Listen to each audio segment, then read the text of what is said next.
Comment transformer le travail en jeu et atteindre un niveau de motivation élevé? Les joueurs de jeux vidéo brûlent des milliers de calories en jouant lors de championnats, leur rythme cardiaque rivalisant avec celui des athlètes professionnels sur le terrain. Et les grands maîtres d'échecs, ils dépensent aussi une énergie phénoménale en compétition, même si cela leur semble presque sans effort. Mais as-tu déjà remarqué à quel point il est facile de passer des heures sur TikTok ou à jouer, alors que pour des tâches importantes, celles qui pourraient réellement changer ta vie, c'est tout de suite moins motivant? Et si tu pouvais aborder ton travail avec la même énergie que tu consacres aux jeux vidéo? Je vais te montrer comment y parvenir et te donner plusieurs stratégies concrètes pour y arriver. 1. Comprendre la motivation et la dopamine. La clé de cette motivation réside dans une partie de notre cerveau qui rend certaines activités stimulantes et sans effort, tout comme jouer aux jeux vidéo ou scroller sur TikTok. Il suffit d'apprendre à l'activer pour ton travail. La première étape pour libérer cette motivation surpuissante est d'éliminer les distractions. Imagine-toi comme un rat qui vise le sommet d'une montagne, où se trouve ton grand objectif. Mais à chaque pas, des morceaux de fromage apparaissent, distrayant ton attention.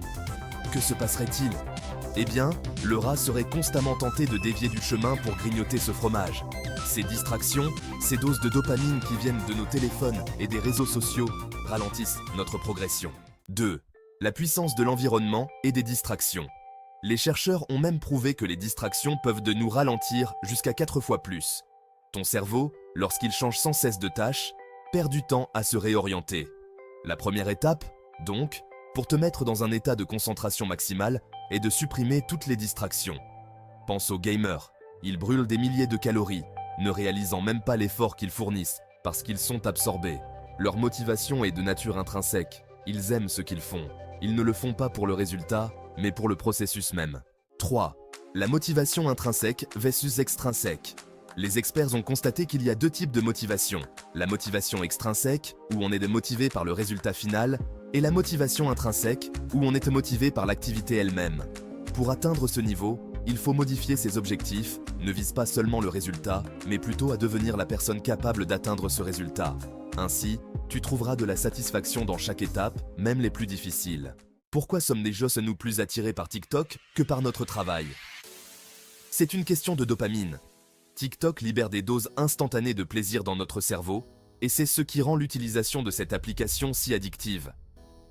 Imagine si on pouvait appliquer ce même mécanisme pour notre travail. En diminuant les sources externes de dopamine et en faisant en sorte que le travail devienne stimulant, tu créeras une nouvelle source de motivation. Les personnes les plus performantes, comme David Goggins, qui a terminé des dizaines de triathlons, ne parlent pas de motivation, mais de discipline. Elles ont appris à aimer la poursuite de leur objectif, même si c'est douloureux. Chaque jour, elles renforcent leur volonté, et c'est ce qui fait toute la différence. Si ce contenu t'a motivé, abonne-toi. Je partage régulièrement des astuces pour renforcer ta discipline, développer des compétences sociales et comprendre la nature humaine. À très bientôt pour un nouveau niveau de motivation. Abonne-toi, like et partage.